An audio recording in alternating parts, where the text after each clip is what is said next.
कैसे हैं आप लोग दोस्तों। मैं दुर्गा जायसवाल। आज हम लोग सामाजिक विज्ञान शिक्षण में आगे पढ़ेंगे जो परीक्षा दृष्टिकोण सबसे ज़्यादा महत्वपूर्ण है, जहाँ पे सामाजिक विज्ञान शिक्षण और सामाजिक विज्ञान के महत्वपूर्ण तथ्यों को पढ़ेंगे जो भर्ती परीक्षा के लिए सबसे ज़्यादा उपयोगी और महत्वपूर्ण होगा। और हम लोग ये प्रयास करेंगे कि आप भी इसे पढ़ते रहिए और फिर ये देखिए कि कौन कितना सही किया, कितने में कौन बेहतर किया, यह आपके परीक्षा के दृष्टिकोण से भी महत्वपूर्ण है। और आप अपने प्रश्नों के जवाब जरूर देते चलिए ताकि हम अंत में ये देख सके कौन कितना सही किया, किसके कितने प्रश्न सही हुए। आपके सामने प्रश्न आ चुका है, इसमें है निम्नलिखित में से कौन सा कथन प्रशस्ति के बारे में गलत है। ध्यान से देखिएगा, प्रशस्ति के बारे में गलत है। अगर आपने एनसीईआरटी की हमारा अतीत कक्षा 6 का पढ़ा होगा तो आप प्रश्न का जवाब तुरंत दे लेंगे, अगर नहीं पढ़ा होगा तो इसके जवाब के लिए थोड़ी सी प्रतीक्षा करनी पड़ेगी। यहाँ पे दिया है ये जिस काल में संबंधित है उस काल के इतिहास के मूल्यवान स्रोत है। प्रशस्ति में शासक या राजा की उपलब्धियों का वर्णन किया जाता था। राजा की प्रशंसा करने तथा उनका संरक्षण पाने के उद्देश्य से ये ज्ञानी कवि विद्वान व्यक्ति द्वारा लिखा जाता था। फिर आगे कह रहा है प्रायः राजा इन्हें स्वयं लिखा करते थे। जल्दी से आप कमेंट करके बताइएगा इस प्रश्न का दिए गए प्रश्न का उपयुक्त विकल्प क्या होगा। प्रशस्ति क्या है आपके दृष्टिकोण से, प्रशस्ति क्या है तो बताइए। आपने कई प्रशस्ति का नाम सुना होगा, किसी प्रशस्ति का नाम बताइए, जैसे प्रयागराज प्रशस्ति का नाम बताइए, कमेंट करके आप लोग बताइए। क्योंकि आप लोग अगर अपनी दावेदारी मजबूत कर रहे हैं जूनियर में 6 to 8 में सामाजिक विज्ञान शिक्षण में, तो कहीं ना कहीं आपका ये प्रश्न गलत नहीं होना चाहिए। और एनसीईआरटी पढ़ लीजिए, क्योंकि एनसीईआरटी के नोट्स में आपने अगर हमारी नोट्स पढ़ी होगी तो उसमें भी है, जिन्होंने क्लास ज्वाइन किया होगा पेड क्लास। ठीक है, तो आइए इसके बारे में बात करते हैं। देखिए, जो प्रशस्ति होती थी वे प्रायः राजा लिखा करते थे। कौन लिखा करता था? राजा लिखा करते थे, और उनके बारे में ही व्याख्या होती थी। प्रशस्ति के बारे में किसकी होती थी? राजा लिखते थे और राजा के बारे में ही व्याख्या होती थी। ठीक है, इसलिए इसका उत्तर क्या होगा? डी इसका उपयुक्त उत्तर होगा। डी क्या होगा? इसका सबसे उपयुक्त और सबसे सही उत्तर होगा। ठीक है, आगे बढ़ते हम लोग अगले प्रश्न की तरफ। जितने लोगों ने डी बताया उनके जवाब सही थे। थोड़ा जल्दी जल्दी हम लोग देखते हैं कितने प्रश्न कौन सही करता है। अगला प्रश्न है 19वीं शताब्दी, आपको थोड़ा सा कट गया है। 19वीं शताब्दी के दौरान किस विकास के बड़े पैमाने पर सामाजिक रीति रिवाज और व्यवहार के बारे में वाद विवाद तथा चर्चाओं को सुगम बनाया? आपके सामने 4 ऑप्शन है, आपको जल्दी से कमेंट करके बताना है। देखते सबसे पहले सबसे सही जवाब किसका आता है। ठीक है, तो पत्रिकाएं, रेडियो, रंगमंच, चलचित्र क्या होगा? जल्दी बताइएगा, कमेंट करके बताइए। देखिए सबसे पहले जवाब किनका सही होता है। जी सभी लोग जवाब दीजिए कि 19वीं शताब्दी के दौरान किस विकास ने बड़े पैमाने पर सामाजिक रीति रिवाज और व्यवहार के बारे में वाद विवाद तथा चर्चाओं को सुगम बना दिया। देखिए, आप अगर इस वीडियो में अभी नए जुड़े हो तो इस वीडियो को सभी साथियों को शेयर कर दीजिएगा ताकि ज़्यादा से ज़्यादा लोगों तक वीडियो पहुँच जाए और लोग ज़्यादा से ज़्यादा इससे जुड़ सकें और उनका लाभ हो सके। देखिए, रेडियो जो है, रेडियो, रंगमंच, चलचित्र में सबसे उत्तर होगा पत्रिकाएँ।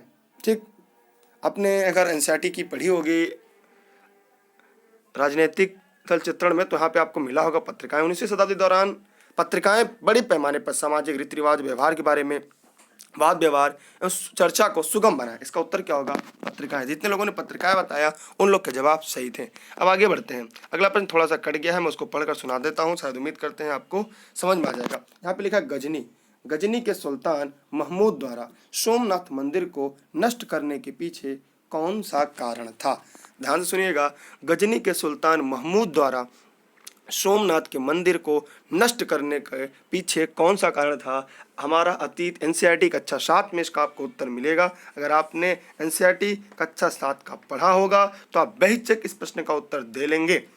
ठीक है, तो ये इसमें था वह किसी अन्य उद्देश्य के लिए मंदिर का प्रयोग करना चाहता था, वह वहाँ एक महल बनाना चाहता था, उसे मंदिर की वास्तुकला पसंद नहीं थी, वह उसने इस्लाम के महान नायक के रूप में श्रेय लेने की कोशिश की। आप इसका जवाब जल्दी जल्दी कमेंट सेक्शन में करते जाइएगा। अगर ये वीडियो अपने साथियों को आपने शेयर नहीं किया है तो सबसे पहला काम इस वीडियो को अपने सभी साथियों को शेयर कर दीजिएगा। जी हाँ, सभी को शेयर कर दीजिएगा। और इसकी पीडीएफ नोट्स के लिए टेलीग्राम ऐप इंस्टॉल करिएगा, सर्च करेगा दुर्गेश सर बिना स्पेस के, जुड़ेगा ई-लर्निंग विद दुर्गेश से। और ऑनलाइन क्लास और नोट्स भी हमारे यहाँ उपलब्ध है, तो वो भी आपको उपलब्ध हो जाएगी। चलिए, आप लोगों ने, बहुत सारे लोगों ने जवाब दिया, लेकिन सही जवाब आप लोगों ने, ज़्यादातर लोगों ने दिया है। इसका उपयुक्त विकल्प होगा डी, उसने इस्लाम के महान नायक के रूप में श्रेय लेने के लिए सोमनाथ मंदिर को नष्ट कराने का प्रयास किया था। इसका उत्तर क्या होगा? डी इसका राइट आंसर होगा। अगले प्रश्न की तरफ हम आगे बढ़ते हैं, फटाफट आप लोग भी जुड़ के पढ़ते रहिए। अगला प्रश्न कह रहा है ब्रिटिश शासन के अंतर्गत स्थानांतरित कृषकों को कौन सी समस्या का सामना करना पड़ा? देखिए, ब्रिटिश शासन के अंतर्गत स्थानांतरित कृषकों को कौन सी समस्याओं का सामना करना पड़ा? तो जल्दी जल्दी बताइए कौन सी शासकों का सामना करना पड़ा। कमेंट करिए और अपने जवाब दीजिएगा। जल्दी जल्दी बताइए क्या होगा। बेरोजगारी, शोषण, उनके कृषि गिरावट में उत्पाद में गिरावट, उनकी गतिविधियों में प्रभावित हुई, क्या हुआ बताइए जल्दी जल्दी। देखिए आप जवाब जल्दी जल्दी देंगे तो आप लोग को बेहतर होगा और हमें भी पढ़ाने में मजा आएगा। चलिए देखते हैं इसके बारे में। देखिए ब्रिटिश शासन के अंतर्गत स्थानांतरित किसको कौन सी समस्याएं का सामना करना पड़ा, तो आप बताइए जल्दी से क्या होगा। देखिए बेरोजगारी, शोषण, उनके कृषि उत्पाद में गिरावट आई, उनकी गतिविधि प्रतिबंधित हो गई। देखिए ब्रिटिश शासन के अंतर्गत स्थानांतरित किसको में सबसे बड़ी समस्या है कि जो उनकी गतिविधि थी वो सबसे ज़्यादा प्रभावित हो गई, प्रतिबंधित हो गई। उनकी जो गतिविधियां थी वे धीरे धीरे कर कर क्या हो गई, प्रतिबंधित हो गई। इसलिए जो दिया गया प्रश्न है इसका उपयुक्त उत्तर क्या होगा, चौथा होगा। ये आपको मिलेगा एनसीईआरटी हमारा अतीत कक्षा 8 का वॉल्यूम 2 माने भाग 2 जो है उसमें इसका उत्तर आपको मिलेगा। उनकी गतिविधियां क्या हो गई थी, प्रभावित हो गई थी। ठीक, जो असांतरिक किसको की समस्या सबसे बड़ी क्या, उनकी जो गतिविधि थी वो प्रभावित हो गई थी। अब हम आगे बढ़ते हैं अगले प्रश्न की तरफ जो आपके सामने है। अगला प्रश्न है, अच्छा ये तो वही प्रश्न हो गया, यहाँ पे है दिख रहा होगा आपको प्रश्न। मध्यकालीन भारत में मंदिरों को केंद्र के रूप में माना जाता था, मंदिरों को केंद्र के रूप में माना जाता था। ठीक है, क्या कहते थे, मंदिरों को केंद्र के रूप में माना जाता था। तो इसके सामने चार विकल्प है आपके पास, सूफी आंदोलन, वास्तुकला, सांस्कृतिक गतिविधियां और बड़े पैमाने पर विदेशी व्यापार। यहाँ पे कट गया है, बड़े पैमाने पर विदेशी व्यापार। तो आप लोगों को कमेंट करके बताना है क्या ऐसा कारण है, कारण क्या है। मध्यकालीन भारत में मंदिरों को केंद्र के रूप में माना जाता है, किसके रूप में, सूफी आंदोलन के रूप में, सांस्कृतिक गतिविधियों के रूप में, वास्तुकला के रूप में, बड़े पैमाने विदेशी व्यापार के लिए। जल्दी कमेंट करके जवाब दीजिएगा, जल्दी जल्दी आप लोग जवाब दीजिएगा। और देखिए ऑनलाइन क्लास के लिए और नोट्स के लिए यहाँ पे एक नंबर दिख रहा है, आप इसकी स्क्रीनशॉट रख ले, हो सकता है नंबर आपके काम आ जाए। इस पर व्हाट्सएप करके ऑनलाइन क्लास और नोट संबंधित आपको जानकारी उपलब्ध हो जाएगी। तो यहाँ पे देखिए क्या होगा, मध्यकालीन भारत में जो मंदिरों में वास्तुकला क्या होगा, इसका वास्तुकला, मध्यकालीन भारत में मंदिरों को केंद्र के रूप में, वास्तुकला के केंद्र के रूप में माना जाता था। ठीक है, अब हम लोग और आगे बढ़ते हैं और इसके बारे में जानने का थोड़ा सा प्रयास करते हैं। अगला प्रश्न क्या है, थोड़ा सा प्रश्न कट गया है, अगली बार से नहीं कटेगा। निम्नलिखित में से कौन सा कथन प्राचीन हस्तलिपि के संदर्भ में सही नहीं है, प्राचीन हस्तलिपि के संदर्भ में सही नहीं है। ठीक है, तो एक काम करते हैं, इसका उत्तर बताते चलते हैं और पढ़ के, और आप लोग इसका जवाब दीजिएगा।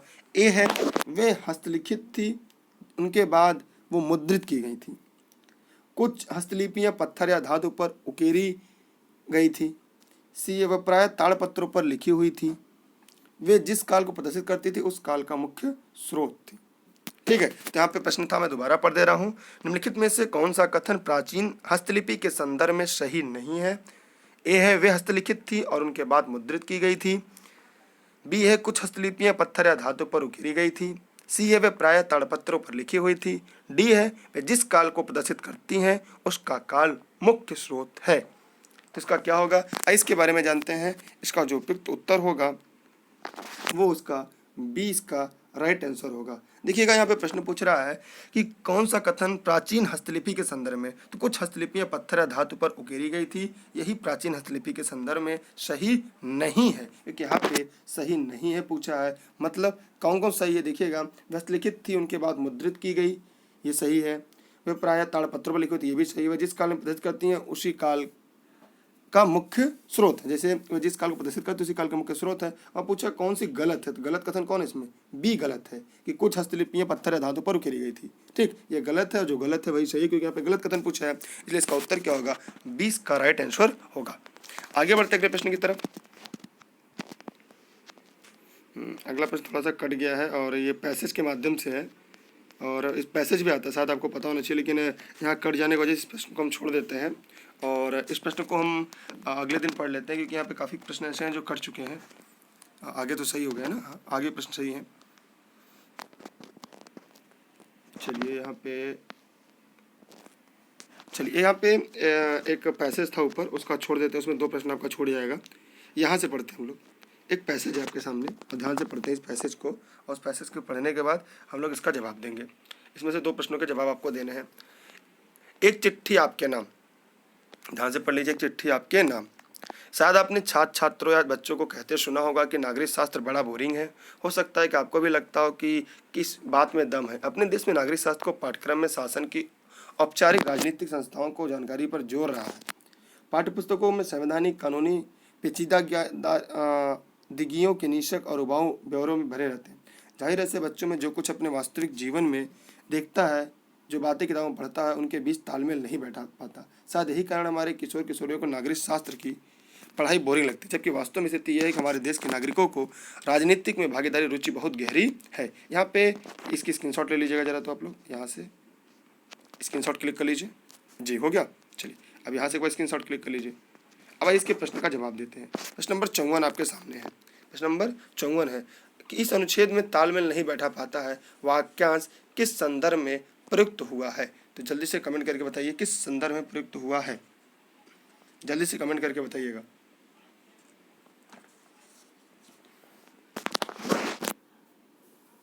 देखिए, सामान्यतः विद्यार्थी विद्यालय विशेष रूप से नागरिक शास्त्र के प्रति विद्यार्थियों की अभिवृद्धि के संबंध से विद्यालय में नागरिक शास्त्र का शिक्षण नीरस है। वास्तविक जीवन में क्या होता है, पाठ्यक्रम पुस्तकों में वे क्या है, पढ़ते पढ़ते बच्चों में संबंध नहीं जोड़ पाते। यह इससे संबंधित नहीं है कि नागरिक शास्त्र की पाठ्यपुस्तकें किस प्रकार लिखी और प्रयोग में लाई जाती हैं। क्या होगा, जल्दी से कमेंट करके फटाफट बताइए आप लोग, जल्दी से बताइए क्या होगा, बताइए क्या होगा।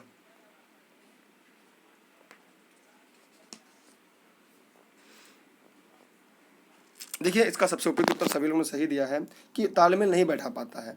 में वास्तविक जीवन में क्या होता है, पाठ्य पुस्तकों में वे क्या पढ़ते हैं, बच्चे संबंध नहीं जोड़ पाते।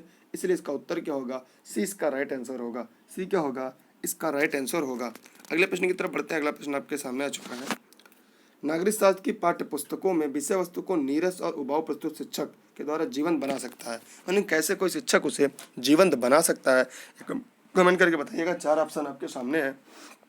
कठिन अवधारणाओं को सुदृढ़ के लघु परीक्षाओं की सहायता कर वास्तविक जीवन के उदाहरण और किस्मों पर वाद विवाद और चर्चा, अमूर्त पक्षों पर कम महत्व देना, नीरस अवधारणाओं की विस्तृत और स्पष्ट व्याख्या। जल्दी से कमेंट करके बताइएगा इसका सबसे उपयुक्त उत्तर क्या होगा आपके अनुसार। जल्दी आप लोग अपने जवाब कमेंट सेक्शन में कमेंट करके दीजिएगा, ताकि सभी लोग इससे ज़्यादा जुड़ सकें और अपना बेस्ट और अपना बेहतर दे सकें। तो इसका उत्तर क्या होगा, जी हाँ, इसका उत्तर आप लोगों ने एकदम सही बता रहे हैं। ज़्यादातर लोग वास्तविक जीवन के उदाहरण और किस्मों पर चर्चा करना। ठीक है, इसका सबसे उपयुक्त उत्तर क्या होगा, 20 का राइट आंसर होगा। आगे बढ़ते हैं अगले प्रश्न में। अगला प्रश्न आपके सामने है और काफ़ी बड़ा प्रश्न है। चलिए एक एक करके इसके विकल्पों को, प्रश्नों को बढ़ते हैं। प्रश्न है, नागरिक शास्त्र के पाठ्यक्रमों की को कक्षा में संपादित करने के लिए सबसे बेहतर शिक्षा शास्त्री अभ्यास को निम्नलिखित में से कौन सा विकल्प दर्शाता है। तो आपके सामने विकल्प एक एक करके हैं और उम्मीद करते हैं कि आप सभी विकल्पों को आंसर देंगे और उसका जवाब भी देंगे। पहला है, शिक्षिका अपने विद्यार्थियों को युवा संसद में शामिल करती हैं और वास्तविकता में वो क्या देखते हैं उसके साथ पाठ्यपुस्तक में दी गई विषय वस्तु का आलोचनात्मक विश्लेषण करने के लिए प्रेरित करती हैं। विकल्प बी, शिक्षिका समस्त बातों को विस्तार समझाते हुए नागरिक शास्त्र की पूरी पाठ्यपुस्तक पढ़ाती हैं, विद्यार्थियों को भली प्रकार से तैयार करती हैं। शिक्षिका किस्से और लघु कथाओं को जोड़ते हुए विषय को रोचक बनाती है, लेकिन पाठ्यपुस्तक और व्याख्यान पद्धति में उनका दृढ़ विश्वास है। शिक्षिका अत्यंत सतर्कता से पाठ्य योजना का पालन करती हैं और नोट्स बनाने के लिए अनेक संदर्भ पुस्तकों का प्रयोग करती हैं। आपको बताना इसमें सबसे निम्नलिखित में सबसे कौन सा उपयुक्त विकल्प सही होगा। प्रश्न एक बार पुनः देख लीजिएगा। नागरिक शास्त्र के पाठ्यक्रमों को कक्षा में संपादित करने के लिए सबसे बेहतर शिक्षा शास्त्रीय अभ्यास को निम्नलिखित में से कौन सा विकल्प दर्शाता है। तो यहाँ पे आपको A, B, C, D चारों विकल्प हैं। तो इन सभी विकल्पों की व्याख्या कर लेते हैं। पहले, शिक्षिका अत्यंत सतर्कता से पाठ्य योजना का पालन करती है, तो सही है, लेकिन नोट्स बनाने पर संदर्भ में पुस्तकों का प्रयोग करती है, गलत हो गया। शिक्षिका किस्से और लघु कथाओं को जोड़ते हुए विषय को रोचक बनती है, यहाँ तक सही है, लेकिन पाठ्य पुस्तक और व्याख्यान पद्धति में का दृढ़ विश्वास यहाँ से गलत हो गया। ठीक है, अब और ऊपर आते हैं, बी में देख लेते हैं। बी कह रहे शिक्षिका समस्त बातों को विस्तार समझाते हैं और नागरिक शास्त्र की पाठ्यपुस्तक पढ़ाती है। देखिए, पाठ्यपुस्तक से उन्हें बाहर की दुनिया से जोड़कर पढ़ाना है।